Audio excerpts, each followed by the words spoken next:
नमस्कार दोस्तों, defence show में आपका स्वागत है। दोस्तों, अजीत डोभाल, जिनको हमारे प्यारे भारत का जेम्स बॉन्ड भी माना जाता है, उन्होंने अभी अभी हाल ही में एक नया कारनामा किया है जिससे कि चाइना हैरत में पड़ गया है और घुटने देखने पर मजबूर हो गया है। तो दोस्तों, आज मैं आपको इस डोभाल जी के नए कारनामे के बारे में बताने वाला हूं। वीडियो को अंत तक जरूर देखिएगा दोस्तों, और साथ ही साथ अगर आपने हमारे चैनल को सब्सक्राइब नहीं किया है तो कर लीजिए, और साथ ही साथ बेल आइकन जरूर दबा दीजिए ताकि आपको हमारे अपडेट्स की नोटिफिकेशंस मिलती रहें। तो चलिए दोस्तों, वीडियो शुरू करते हैं।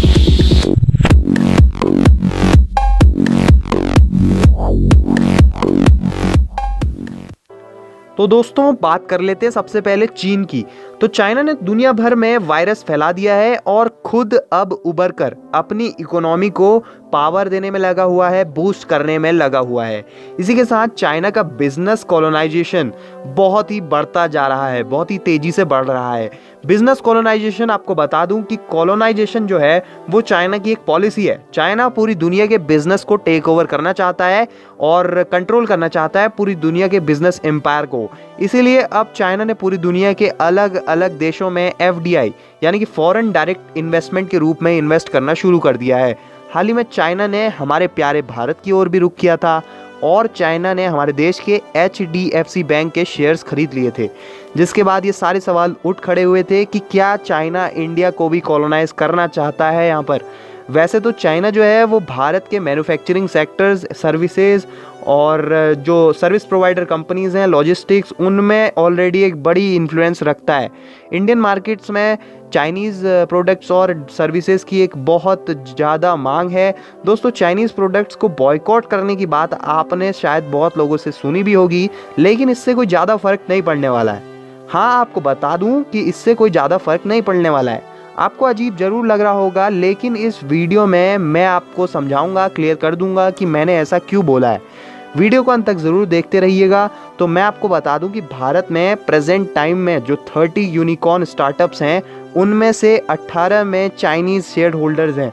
अब आप सोच रहे होंगे कि ये यूनिकॉर्न स्टार्टअप्स या फिर कंपनीज़ क्या हैं, तो ये भी मैं आपको क्लियर कर देता हूं कि यूनिकॉर्न स्टार्टअप्स वो कंपनीज़ हैं जिनकी वैल्यू $1 बिलियन से ऊपर है।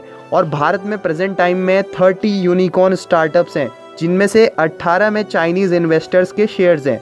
मतलब कि इंडियन सोसाइटी में चाइनीज़ पूरी तरह से घुसे हुए हैं।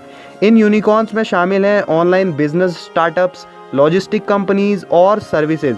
शायद ही आपको पता हो कि पेटीएम, ओला कैब्स, बायजूस एजुकेशन, स्विगी और स्नैपडील, ये सारे यूनिकॉर्न्स में चाइनीज़ शेयर होल्डर्स हैं। तो ये बात है सिर्फ यूनिकॉर्न्स की। इसके अलावा भी कई हजारों स्टार्टअप्स छोटे हैं जिनमें कि चाइनीज़ इन्वेस्टमेंट एक भारी मात्रा में हुआ है।